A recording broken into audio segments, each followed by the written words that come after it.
And by Allah's rahmah, by abstaining from these luxuries, it's not difficulty upon us, it is actually a measurement of advancement upon us, that we're now going through this self-cleansing, self-introspection to validate what is my value in this world. That when a child is taught, that is why children also should be taught at an early age to fast. Some parents think, oh, my child will starve if they fast. This is incorrect. Or they will be dehydrated. Well, you control it. If they appear dehydrated, break the fast. But let them learn at an early age. Why? You might say, well, but why should a child have to learn at an early age? Because when you teach them to abstain from their norms at an early age, hopefully they will develop strong willpowers to be able to sustain themselves when they're adults. Because our biggest problem in this world is willpower. Imam Ali alayhi salam says, he says the weakness of a man is on the basis of his desires. That if I cannot control my desires, which are wrongful desires, and if I cannot control them, then that is my weakest link in my life. As much as I worship Allah subhanahu wa ta'ala, if that weakness lingers in me, it will be destructive. And this God consciousness is extremely important, not mechanical, brothers and sisters. You know, it's fascinating. I just heard Dr. Sakadishwa was just talking something very fascinating at the camp.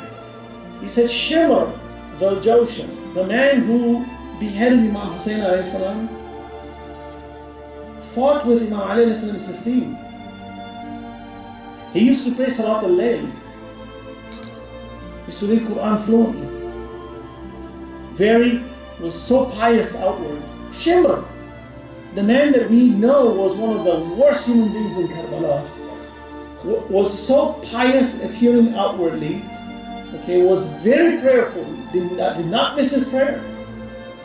And yet he committed that crime. What was the difference? There was probably no introspection, no clear analysis of oneself, and to validate one's own position, which then leads you to be adaptive to the environment. And that adaptation, moral adaptation, is deadly, because relative morality, where an individual now is going to shift their moral positions on the basis of who's in power for the day, is a deadly person. To turn around and behead the very son of the man that he was under is an indicator that if a human being does not have constant introspection, we will not achieve success. And Allah has left that upon us to willfully direct ourselves towards. So let's just not put our hands up there and expect angels to come down and clean up our hearts every day.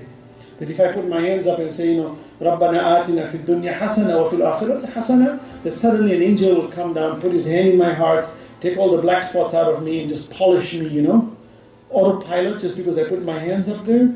No. It doesn't work that way. It will never work that way. What works is constant struggle. Constant.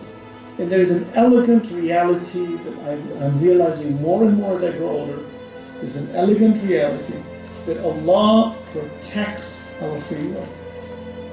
That protection is so, as I would say, it's so holy in the creation of God. It is so essential in the creation of Allah subhanahu wa ta'ala that while we pray, Allah does interject, but His interjection is in the realization of what we need to do. But we have to move towards it.